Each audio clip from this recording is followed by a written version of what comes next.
بسم الله الرحمن الرحيم. الحمد لله منزل القرآن وملهم البيان، علم الإنسان بالقلم ما لم يعلم، والصلاة والسلام على نبينا محمد أحسن الناس خلقا وخلقا، وعلى أهله وأصحابه والتابعين. أما بعد، السلام عليكم من مسلما كان زوال جيتن آلما فاكلي كان هنتين شمر أبدردري كان هنتين شمر أبدردر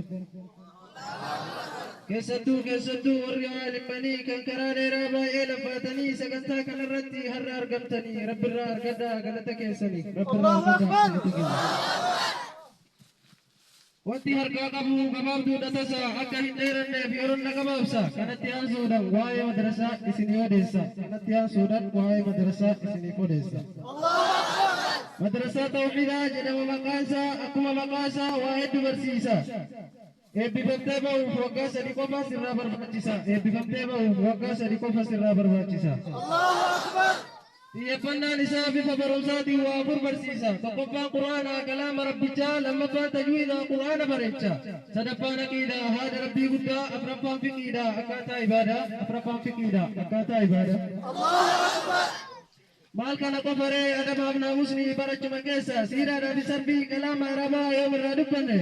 akka nuu mijeessuuf rabbii koo kadhanne irkoon keenya isaa isatti himanne irkoon keenya isaa isatti himanne Barasin dura baay'ee rakkanne qoolaadhaan qabamnee diigamuuf dhiyaanne rakkannus dhipannus hin kutanne abdii jireenyi duniyaa bu'aa bahii qabdi yeroo tokko olii yeroo tokko gadi mudannoo jireenyaati gammachuu fi gaddi mudannoo jireenyaati gammachuu fi gaddi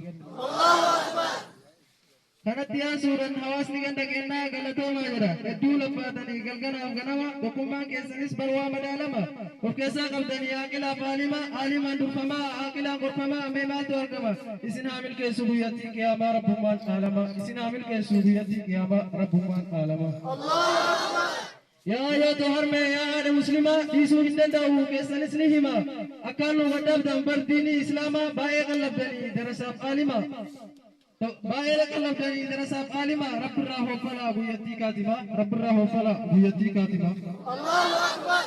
wanti maanu jikku akkaan nu yaachiftu tokkummaa tana ta'uu dubbii si haa iftu xumuree dubbii ummataa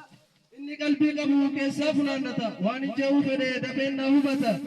tokkummaa jabeessuuf ammaan martifata gariin dubbii kootuu meebiin na ifata homaa miti dhiisi sumaaf gattisuuta homaa miti dhiisi sumaaf gattisuuta Allahu akbar tokko nu haa godhu ilaahin rahmata deebuu nu baafadhu yaa rabbi yaa goofta tokkummaa nuuf kenni nuuf godhi furmaata tokkummaa nuuf kenni nuuf godhi furmaata haasawa koo har'aa asittan xumura diinaanuu jabeessaa namayyuu hadaraa jabeessaa namayyuu hundi dhalaaf dhiiraa maanguddoo faawwanni dardaroonni maraa olamaa ta'e jalatti hundinuu hiriira abboota olamaa ta'e jalatti hundinuu hiriira jedheetiin xumura jedheetiin goolaba walaloota ofirraa assalaamu alaikum nagayaan naaf tura assalaamu alaikum nagayaan naaf tura